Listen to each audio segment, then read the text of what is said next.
Hello, everyone. Welcome to Industry Insider. My name is Carrie Wise, and I'm a vice president at TrueCar, and I'm joined with my team member, Matt Jones, who's a director at TrueCar. And we want to thank you so much for joining us today. Before we get into the show, we want to make sure that you share this with your friends. So go to TrueCar Certified Dealer, or you're watching us on our personal page, and share this with everyone you know. Matt, why don't we give them a little background on Industry Insider while I go and share it? Hey, good afternoon, everybody. Industry Insider is one of the things we're most proud of here at TrueCar. Carrie's been in automotive for over 20 years. I've been in automotive for close to 20 years, and we love automotive. And that's why we're so happy about the Industry Insider Dealer-to-Dealer Conversation Show. This gives us an opportunity to bring some of the industry's biggest and best and brightest movers and shakers and give them a platform to share their wins and their philosophies and their techniques with the overall dealer body. And that's why Carrie says share, because the more people that can see this, the more people that can benefit from this free info from some of the best in our industry. So we want to mention that this show is brought to you by TrueCar. And for more information on our program, you can go to truecar.com/dealer. And I also want to mention that we post all the videos from these shows in addition to articles, infographic, insights on our dealer blog. And you can go to truecar.com/dealer blog. So check that out. And we're going to jump into the show. In this segment, we have a very special guest, someone who I've known for a few years at least. And I met him really at the pinnacle of his career. He was getting a 40 under 40, which was a coveted award, the Automotive News 40 under 40. And I met him literally at his award banquet. And so really happy to have him. Matt, I'll let you introduce our guest. Yes, today's guest is Ben Burton, and he is the GM of Parkside Kia in Knoxville, Tennessee. And Carrie said, yes, she met him at the 40 under 40, and he is young, but he's an industry vet, and he's led his store to incredible gains in national ranking, in CSI, ever since taking over his GM a couple years ago. So today we're going to be talking about the philosophies that have helped his store succeed, especially in these challenging times. We're also going to be talking about how to manage inventory when demand is super high, but inventory is low. And who's going to know better about that right now than somebody who's selling Tellurides? So with that, we would like to welcome Mr. Ben Burton. Yeah, Ben. Hi, guys. Ben. Thanks for spending the time with us this afternoon. No problem. Thank you. You have a strong team, you can do that. So before we jump in, give us a little background on yourself. How did you get your start in automotive retail? How long have you been in the business? I've been in the business right at 20 years, believe it or not. 20 years. Yeah. The funny thing about me is I actually worked for AmeriCredit as well, way back when it was actually really AmeriCredit, not GM/whoever. So I ran a branch for them for a little while. So it's helped me in my career because like I can look at deals and see things differently than other people. That's like one of my little niches is finance. But about me is, like you said, we met at my 40 under 40 awards ceremony, which was pretty cool. And I did that for taking the Kia store from selling 60 cars a year to over 900 a year. A small little Kia store in Podunk, Mississippi. So, and just continued to grow with the brand and get better, and finally landed in Knoxville. But, I couldn't do any of this without my wife, she's not here today. She's taking care of some sick kids, but she wanted to be on this too. Heather. And yes, we love Heather. It's been a really cool journey. I've used you guys, I think, in every store I've been in, and you guys have helped me out and with leads and everything. Yeah, so it's like I think you told me in ADA I was one of the top conquesting dealers. That's something that we've always tried to do at every store, not even knowing that was a metric. Yeah. Well, we're gonna talk about that conquest. Don't think I'm gonna let you off the hook with that. We're gonna talk about conquest. But first, when I took the store over, we had gained nationally and all this kind of craziness. I didn't do it myself. I did it with the people around me, and I'm just glad that I found a home and I found an owner that really lets me do what I do. So tell us about your store. Like, what kind of competition do you have where you are now? Well, Knoxville is extremely competitive. In Knoxville proper, there's 400,000 or 500,000 people ish. Obviously, UT, University of Tennessee's here. And we've got I think Bellum College and one other college that are local. But in this town, we have 3 Kia dealerships, and we all sell north of 100 to 120, 150 new cars a month. Wow. So, the Kia roots run very deep. There's about 15 to 18,000 cars in operation just that are Kia. That's why the owner bought the store when he bought it in 15. And he was going to get another Nissan store, but he decided not to and take a chance with Kia. And he'd never had that before. Never ran Kia, never did anything, and went through a couple of dry spells and not really knowing the brand, knowing what to do with it and how to make it work. And then finally in 18 we got together, and in 19 we went from about 800,000 in true net profit, 828 I think, to in 2019 fiscal end we ended with and we do January 1 to December 31st fiscal. We ended with over a 300% increase in net profit. Wow. 1 year? And this year we're actually tracking more in the middle of a pandemic. That's incredible. That's incredible. So you became GM in 2018 at the store? The store in October of 18. Wow, that is fantastic. And we have to dig in, and Matt, I'm probably jumping ahead of us, but It's okay. what's been your secret? What did you change to get that shift in performance, year over year? Well, the biggest thing, I didn't come in and fire everybody and bring all my people in. I did not do that. I kept the same staff. The only turnover we've had is salespeople, and you have that turnover pretty much anywhere in the industry. We've added a few managers, but the core managers that I've had since I walked in the store are still here. What I did and what I try to do anywhere I go is, Matt, if I pay you to do a job, I expect you to do the job. So if I give you the tools and I give you the encouragement and the criticisms to do the job, then do it. Because if you don't do it, then I don't need you. Fair enough. And you show people that a few times, and I'll always say this. I say this just about in every time I have a discussion with our sales guys. There's a knowing problem and a doing problem. If you don't know how to do it, we can fix that. But if you know and you don't want to do it, then we can't fix it. So you have to change your people, or you have to change your people. And one thing I did is I literally changed the people. I changed the culture. I changed the atmosphere. People hated coming to work here. And when I took over, it was bumpy at first because people were, ho-hum and drum and wanted to do what they wanted to do. And, in February, we just absolutely destroyed it. March, record breaker. April, record breaker. May, record breaker. We broke a record every single month up until December. Wow. And then we just destroyed it. So it was really, really cool. And you get buy-in. But if you have your managers, even with salespeople, it doesn't matter. If you allow them to do what they're supposed to do.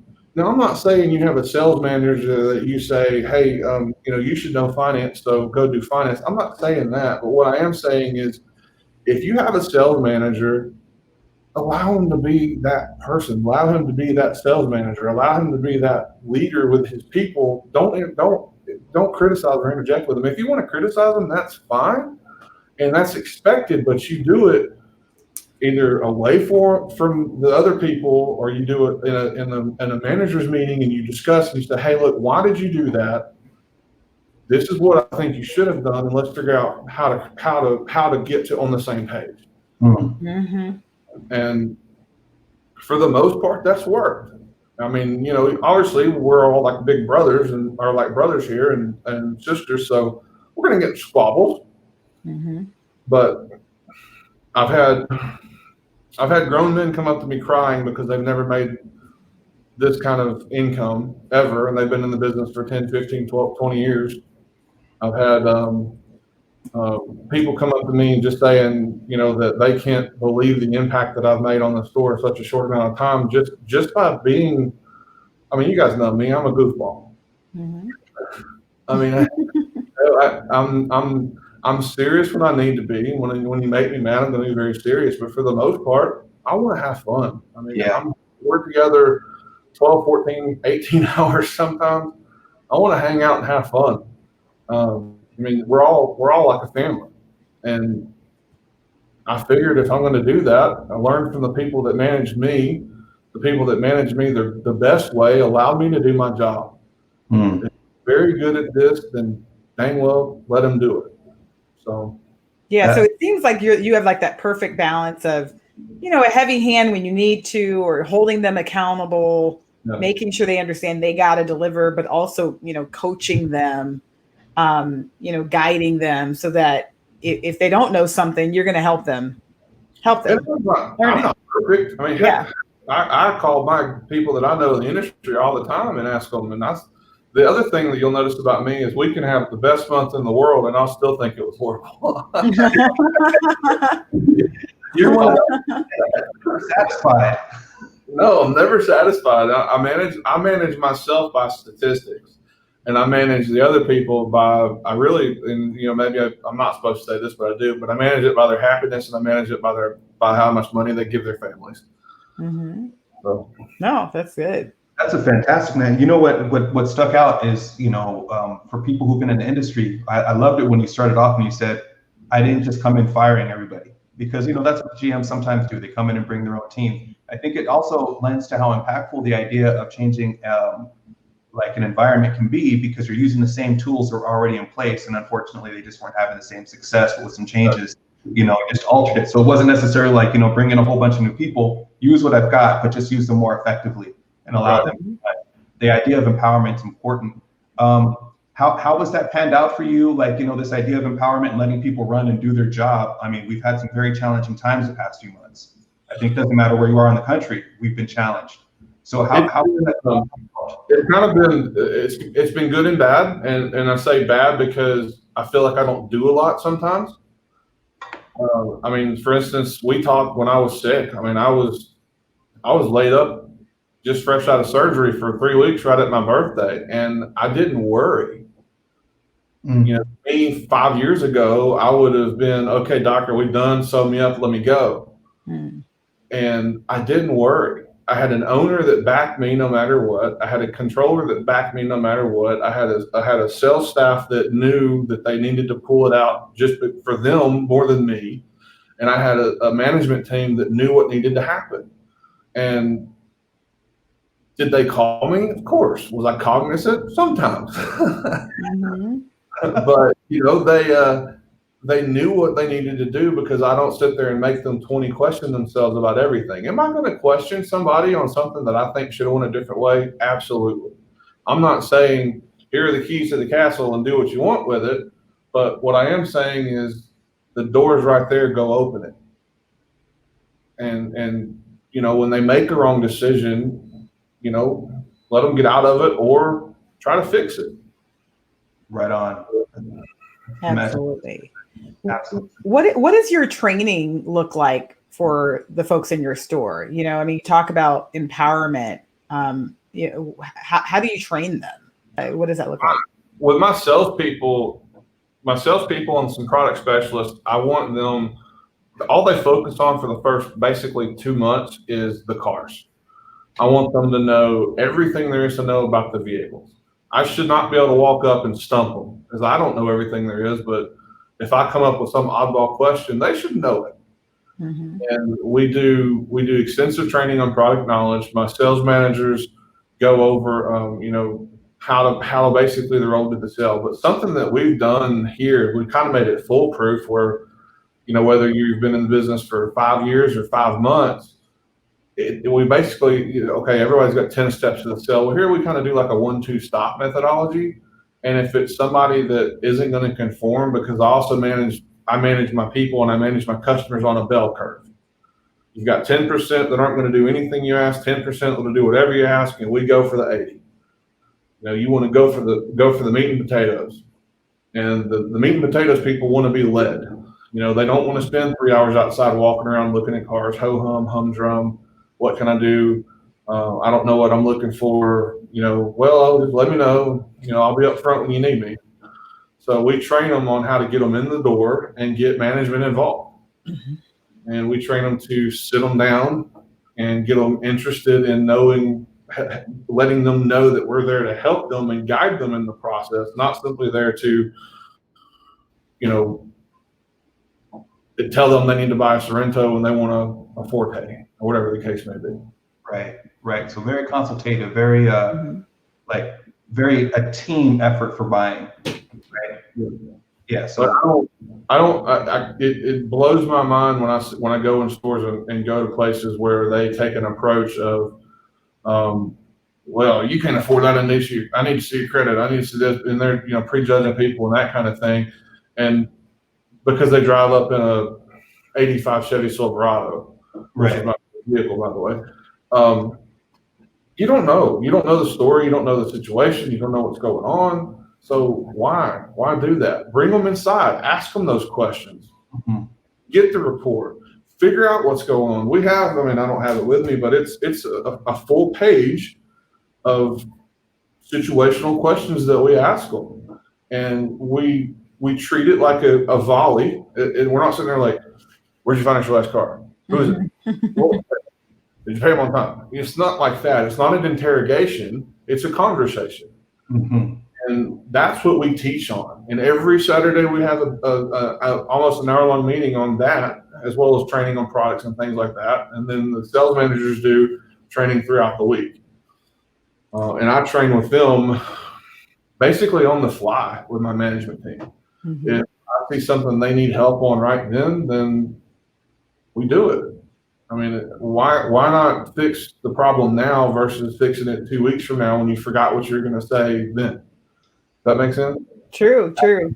Yeah, and you're training like I think that's probably one of the most aggressive training schedules that I've heard. Meaning, like, we're doing it all the time. It's part of our process. You know, and we screw up. I mean, we screw up sometimes, mm-hmm. And you know, like we don't do it as often as we want or as much as we think we need to, but people we do training. My philosophy on training is you train in the moment, I guess is the best way to put it. Mm-hmm. So like I said, if I see somebody messing up, if I see somebody that brings me a needs analysis and it's missing 90% of the information, then I'm like, senior salesperson, go discuss XYZ with his customer, whoever it is, Joe Schmo, salesperson, come here, let's talk.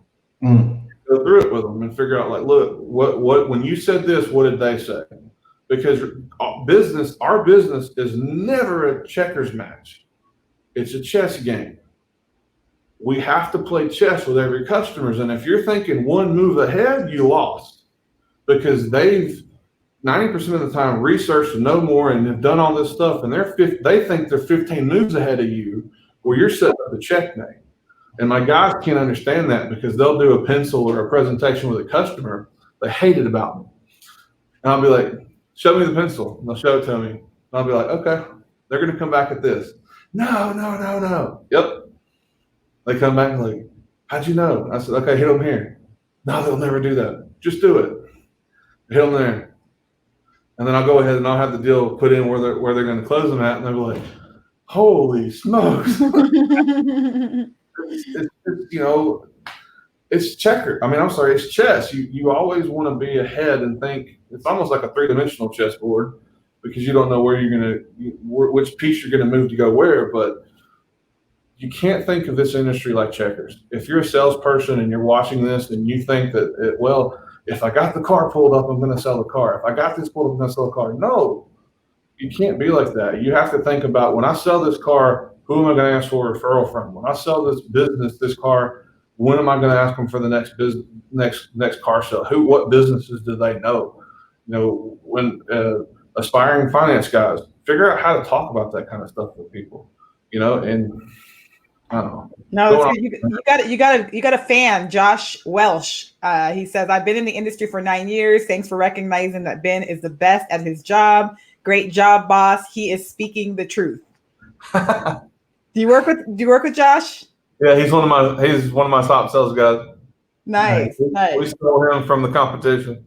Nice. Oh gosh. Let's talk about competition. I told you I'm not going to let you off the hook with this competition, right? So when I first met you, Ben, back at NADA this year, our conversation was that it had just been we had just let you know that you had been named the #1 Kia store in the nation when it comes to conquesting deals, right? So you talk about competition. You're doing an excellent job of taking more than your fair share of Kia deals from your competition. So I want to know. And by the way, Matt, is this on TrueCar? This is on TrueCar. Okay, just to clarify. Yep. Thank you for just on TrueCar. So I want to know, especially, and other stuff. Oh, okay, that's true. We won't name the other ones, but I'm sure you're doing it across all your marketing platforms. But you got so much competition in your area, right? And I think you might have given some clues as to how you're so successful in taking this. But I want to understand, what is your process that allows you to do so good at grabbing deals out of other people's backyards? What do you think that is? Number one, letting people make a decision, I think. Number two, offering a different type of transaction. You know, people freaked out. I mean, some people absolutely lost it when they couldn't physically have customers walk in their showroom and sell cars. Mm-hmm. Well, the funny thing is, we've been doing at-home deliveries, at-home test drives over the internet. We've been doing that basically since June of last year. Oh, before it was cool. Yeah, before it was cool. Mm-hmm. You know, it was 1 or 2 or 3, maybe a month on the at-home deliveries, and then it kind of grew and grew and grew. But, you know, we got up during the heavy months of COVID. We were doing, if we sold 100 cars, probably 65 of them were delivered to the house. Wow. So, and we never stopped. You know, Tennessee never shut down. Some areas of Tennessee did, Nashville and other places, but Knoxville did, you know, never shut down. Now we have a mask mandate, which mine is sitting on the desk. Talking to you guys, I'm not going to wear it, but you know, luckily we never shut down. But offering a different experience and having people buy the way they want to buy. Like Mike and I, the owner, we consistently look at different ideas on the website. If we think something's going to work better, we'll do an A/B test, or we'll have our groups do an A/B test and figure out what works better. Like Matt had mentioned earlier, we have a couple of different text sources on our site. And we found that one works phenomenally, and so we use that one. And with video, I mean, people are so afraid to do videos, and we found that at this store especially, because of where we are and the clientele that we deal with, if you can physically show that person who they're going to deal with, and go ahead and let them get kind of almost attached to you or attached to the dealership in some form or fashion, and attached to the vehicle they want to come and see, when they get here, it's exponentially higher closing percentages. I went through probably 5 video companies to figure out that the best one, I feel hands down, is Chad Morgan's Quick Page. If we didn't have that during COVID, I really, especially during COVID, as many home deliveries as we did, I don't think we would have been as successful. I still owe him a video, but maybe this will help. We'll slice this one for him and send it to him. We're big fans of Chad. So, my team, we use it. I mean, everybody uses it. All the internet salespeople use it. My sales managers use it and send stuff out. So we like it. And it's easy, it's simple, it's quick, and it takes away from that excuse of I can't. It's not an I can't now, it's an I won't. And if you won't, like I said earlier, change your people or change your people. So change the attitude or change the people. So go ahead. Well, thinking about dealers and what I'm hearing from you is that your dealership was very progressive before you had to be. You know, I think we're hearing dealers now adapt to doing things by video or texting or delivering to home. Like, we're seeing dealers do that now. But I think the dealers that were already doing it before COVID, before they had to, have a real advantage. So thinking about the industry, why do you think it's important for dealers to be progressive and offer kind of a new, better experience to consumers? Well, it's kind of the same line, along the same lines of recently Kia's announced that they are within the last 3-4 months, they've had a huge push to be a digital, have a digital platform, a digital sales platform, this kind of platform, whatever they have, whether there's litany of people. I'm not even going to start naming names. Yeah. But again, we've been doing that since that's been happening basically since I got here. I mean, you could go on our website and work a car deal. Mm-hmm. You can't do that on my competition's website. Now they've changed obviously pretty recently, but because of things that have been enforced. And that's another reason, like Matt said about competition, what makes us different is things like that. It's the ease of doing business. That we're in a buy it now or a click to buy mentality, especially with COVID hitting. Mm-hmm. And I was just talking about this the other day. Whatever happens with this disease, what's going to change is we're going to completely change as a society on how we A, do business, B, do transactions, and C, interact. And car dealerships, we're all about, we want to get away from the transactional sale and go to a relationship sale. Well, you have to build that relationship with a cell phone. Mm-hmm. Or what we're doing right here. And people are so afraid of it because it's new technology, but this technology's been around for damn near a decade or longer. And people just won't embrace it. And I mean, I'm a millennial, and I'm not really a millennial. I don't say I'm one. Wait. Let me be clear. Are you a millennial? I was born in '82, so technically I am. Okay. There's nothing wrong with millennials. I'm big fans of millennials. The definition of a millennial, they feel that there's something owed, and I don't feel that way. I've been working. My father. Ben, we gotta correct the record here before we continue this interview. So, just to be clear, I'm Generation X. I am not a millennial. I'm older than you, but I am a big fan of millennials, and I am tired of millennials getting bashed. I actually think that millennials, like they understand. They have a good philosophy in life. What's happening now is perfect for them. I mean, like, yes. For them, all right, look, don't send me. All right, we'll move on. Text me your deal sheet, whatever, and I'll sign off on it. Service. Yes. There's companies where they drop the car off and we use them. You drop the car off. It used to be, oh, Mr. Customer, I need you to okay this XYZ whatever we're doing to your car. Well, now it's like, all right, they're going to change the oil, they're going to change my filters, they're going to do this, and it's this much. Okay, great, and it's done.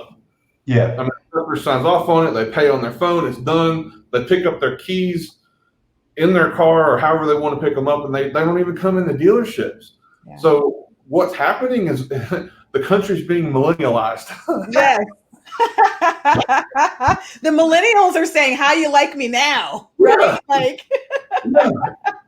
And for car business, especially the car business and other major sales professions, we're having to learn how to go from, because we always were trying to go from that transactional selling to relationship selling if you wanted to be successful. And like I said, people were trying to they think they have to turn it off, and you don't. I mean, look at people like Ali Rada and Frank Corrente. I probably screwed his name up. Sorry, bud. Yeah. But still, those guys are thriving in markets that were heavily hit by COVID. And what's the explanation? They're all relationship selling. So you can't do it with a mask. Well, half the country can. Half the country's having record-breaking year. And by the way, we still haven't had a record-breking month yet, and we're still tracking year over year. It's pretty cool, huh? That's awesome. So wow. it's you don't have to change yourself to be successful. You just have to change your thinking. Mm-hmm. I guess is the gist of it. I kind of went around the circle. But. No, you made so much sense. So much sense. I got to tell you right now, man, in front of Carrie, in front of everybody else, I'm going to use that line probably more than once. That's one of the best lines I've ever heard on the show. The country is being millennialized. Millennialized. Can we steal it just for one article? Yes. Or an infographic? Yes. That is I coined the phrase. There's a lot of power in that statement. There's a lot of truth in that statement, right? When you really look at how all the communications are coming around, and you don't have to be a millennial to adopt it. I'm not a millennial either, but I'm still going to, I'm not. And you know what's so funny about that is even my daughter who's 13, I always say like she's living her best life right now. You know, I am so tired of being home. I've been working from home since March. I want to get out. I'm a people person. I need interaction. I need conferences, all of that. She's up there in a room with her phone, happy as can be. Doesn't matter whether she has interaction with people. She's living her best life. So we have the kids, and we just had my son. He goes back Saturday. He'll be going back to his mom in Oregon. So we've had our little boy just turned 6. We've got my stepdaughters, who are my daughters, who are 13 and 15, and then my son, who will turn 12 in October, have all been hanging out, doing nothing the whole summer, literally doing nothing. Nothing. Look, they just got dad on a Fortnite kick. Oh, so they begged me to play it, and I wouldn't play it. So we go and play it, and it's like we start playing these squads and duos and all this stuff, and like they get mad because I want to play with him. No, I want to play with him. No, he wants to play with me. So it's so funny. But like you said, they're in heaven because that's what they want to do is they want to be holed up in their room, sitting on a phone or a Switch or an iPad or whatever else electronic that we've given them as a present, and be away from everything and look at memes all day or text. I can't have a conversation with my 13-year-old because she speaks in meme. Legitimately speaks in meme. Like she'll say something, I'll be like, huh? Like it's from this meme. I'm like, oh my gosh. And you're going to have to hire her as a consultant pretty soon for your TikTok social media strategy because TikTok, Medina's going to have a TikTok soon. If you watch her and all they do in the Renegade. Right. Well, what are we doing? She's like, it's a dance. It's not a dance. So true. So true. We had Ali Rita on the show since you mentioned him.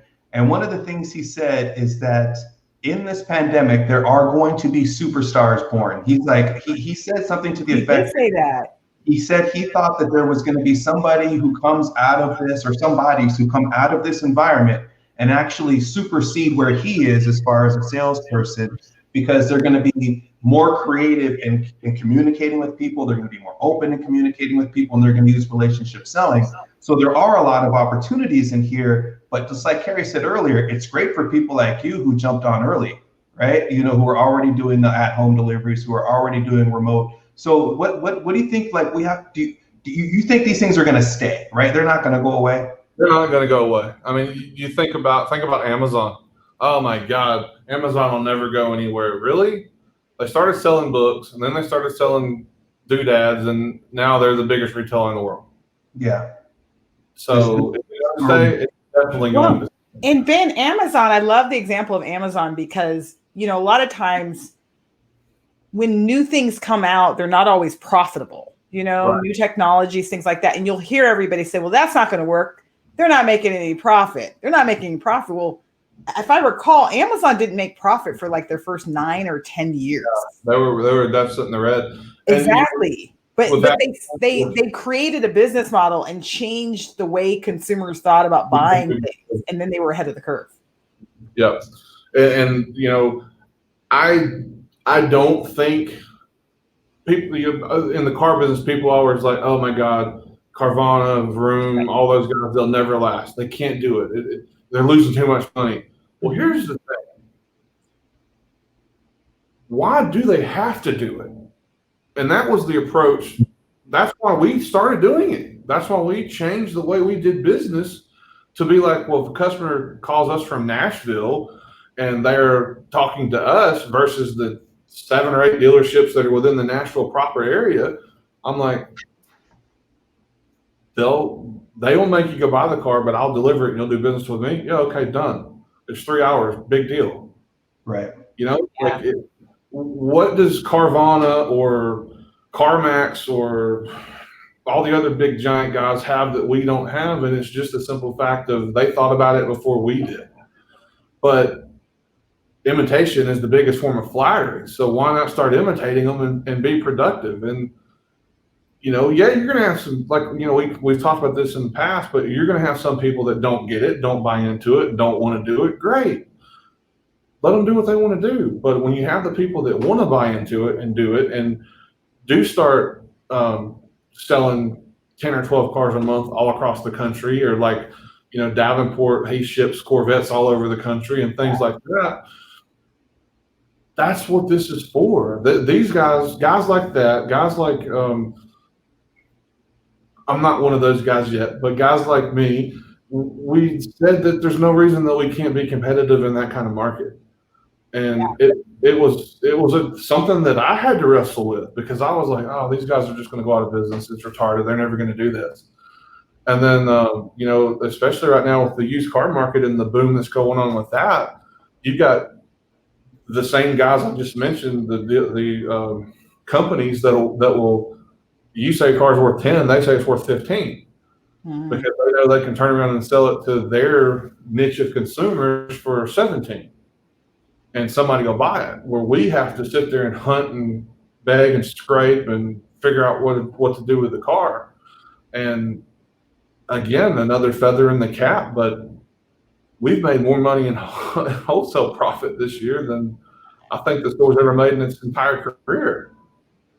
Just hunting and scraping and specking around. And we've not shorted anybody. We don't, I mean, it's been very different. It's been a very strange year. I really don't even compare this year to last year, just because of how different it's been.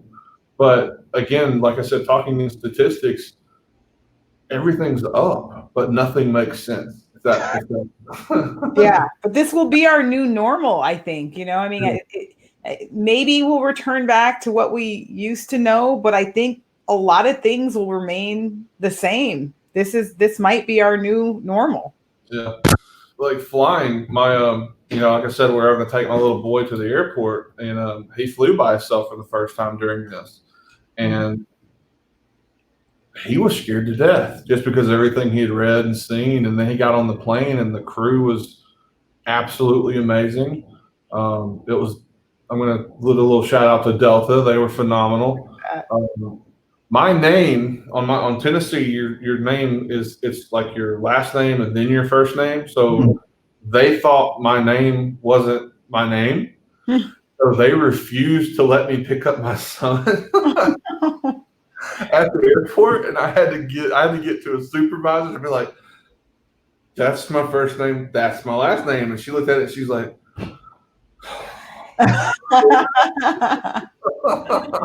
so it was hilarious, because flying as a minor, you know, they make you go through protocols and that kind of stuff. And he was like, Dad, it was awesome. He's like, I thought I was going to be so scared, and they were so, like you said, it's the new normal. They're, you know, flights are less crowded.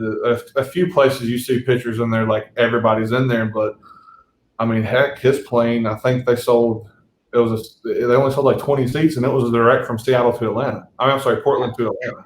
Wow. Wow. It was crazy.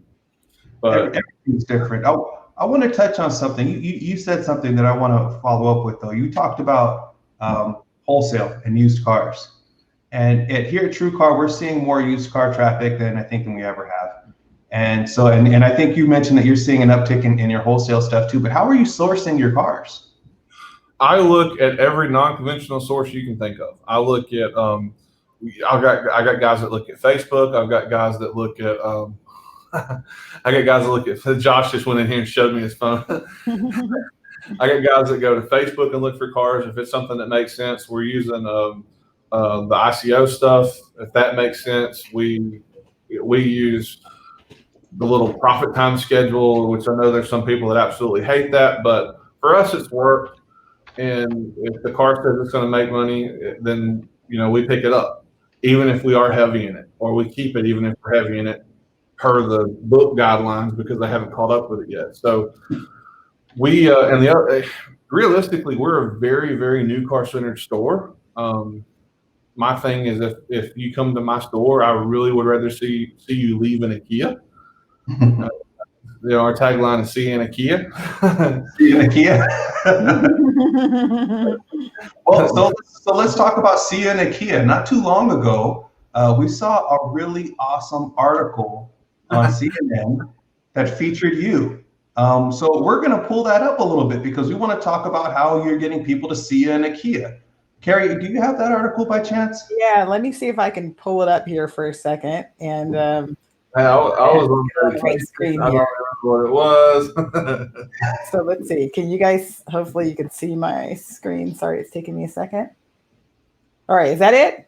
Yeah, that's it. That's the one. That's the one. So demand for the Kia Telluride SUV is so high, dealers can't keep them on their lots. This is crazy. So this is like the most sought after car, period, in a sentence for anybody. And I spend at least an hour of my day every day trying to go through every single auction source I can find to find these pre-owned.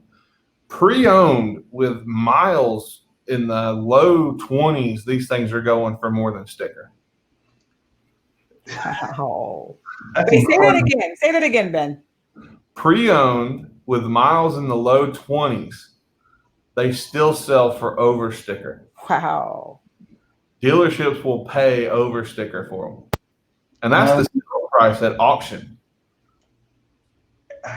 Would you say everything? Everything is up, but nothing makes sense. I mean, that's just bonkers. Hey, look, there's your name right there, Ben. Yeah, there he is.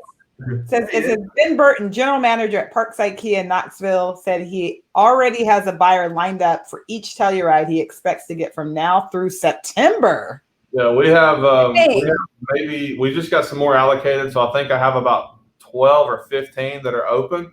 But every one of my Tellurides, when they come in, they're about 99.98% done. Like people obviously we don't pull their credit. I'm a little different. So Kia kind of screwed up with the Telluride last year, and they were going to produce a whole bunch of this year, and I think it was May.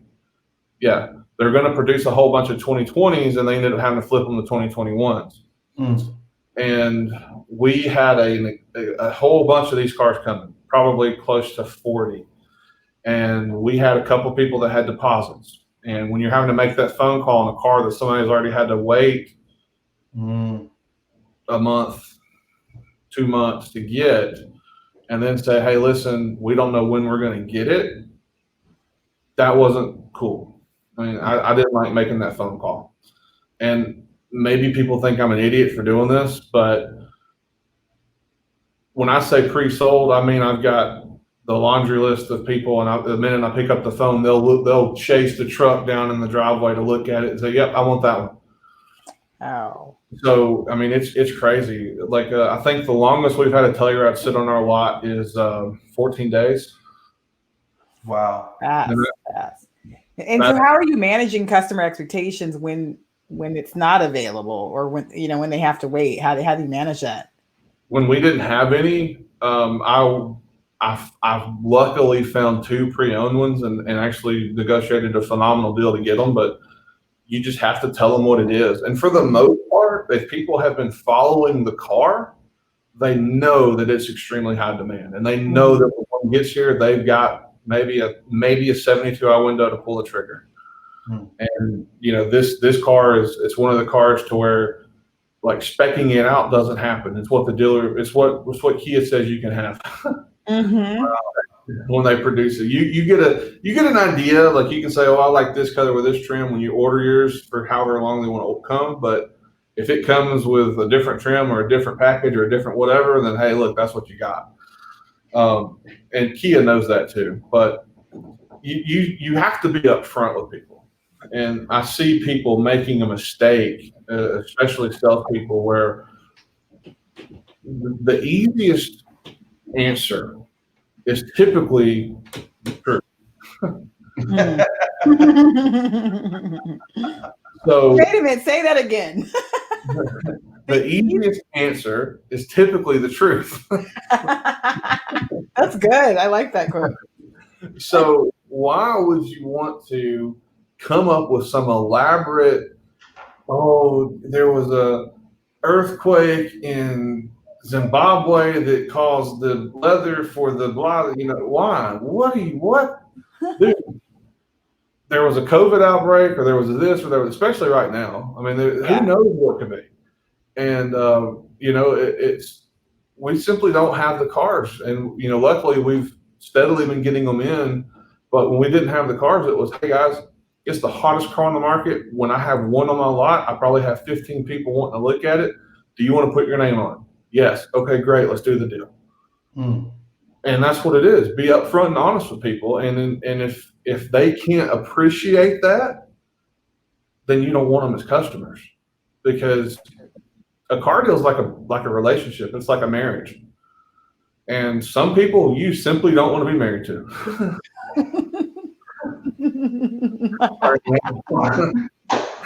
I feel like we need to end on that quote. That's so good. So good. Some people you just don't want to be married to. Some deals you just don't want.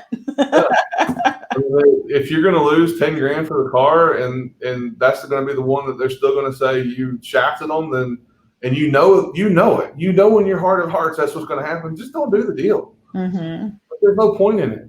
But on the flip side, the customer you get that, they pay everything you ask them to, and then you go in the back and they buy every product because they see value in it, because you sold the car and you sold yourself and you sold your dealership and you sold the value that you present with everything. They leave and the dealership is very happy because it's a healthy profit and they love you. Hey, I got my brother's sisters, aunts, uncles, nieces. Can you give them the same deal? Absolutely. So good. To sum it up, I would say that you have to empower your people and you have to expect excellence, but you have to expect excellence from yourself as well. And I'm not perfect. I don't claim to be perfect, but when I'm asked to give 110% by my owner or by my guys, I try to do that. And that means, and I know that when I ask them to do that, they're going to do it for me too. Ben, I want to end with, a lot of stuff is happening to our industry right now with COVID. We're kind of getting into this new normal. Where do you see the industry a year from now? I mean, do you see dealers sticking with more of this kind of digital retailing, doing more online, delivering the car? Do you see dealers sticking with that, or do you see dealers kind of reverting back to what it used to be?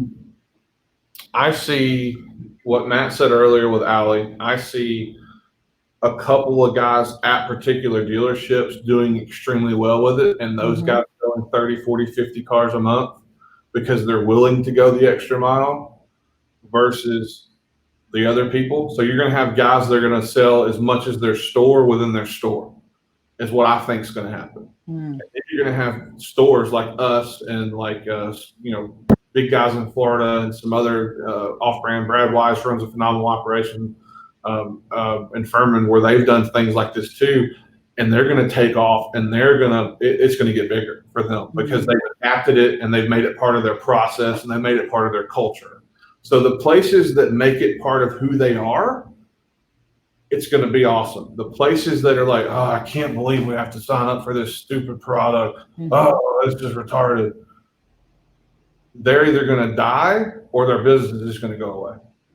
And you're going to have one or two guys that are like, hey, boss, I really know how to use that product. Can I have it? Yeah, you can do whatever you want. And those guys are going to sell 15, 18, 20 cars a month more than what they used to simply because they're adapting to the product. Yeah. Well, I mean, that is the answer I expected out of you, because I think, what I've known about you is I don't think you've ever shied away from anything new. Coming to TrueCar 5 years ago, it wasn't like every dealer was running on to sign up for TrueCar. But I remember when I met you, like you had your TrueCar process dialed in, it was working for you. And I was really impressed by that, because it wasn't like you listened to every other dealer and what they might have told you. You figured out your own process, how to work TrueCar customers and leads and make it work for your dealership. And that to me that was really impressive. So I thank you personally, because I've learned so much from you. And I think even in this interview, there's been so many nuggets. I think I've written down like more than I've written down in most interviews of like quotes and nuggets that I'm going to be stealing from you. So if you hear me say it, like you've given me permission. It's okay. I'm a non-paid attorney spokesperson. Yes. I'll give you a shout out the first time I steal one of your quotes. There you go. Matt, any final words?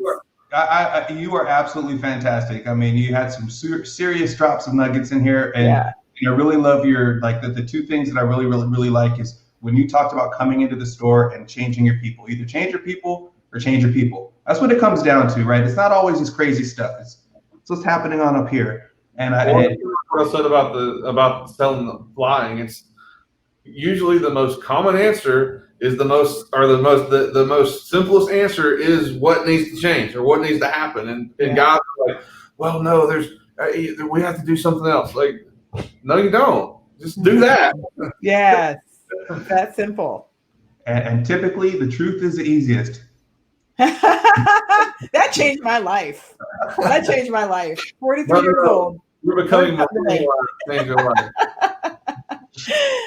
You are an absolute gem. You are an absolute pleasure. You are like a resource that more people are I'm sure there's gonna be more people who want to reach out to you after this conversation. Are you open to that? And if so, how do they do so?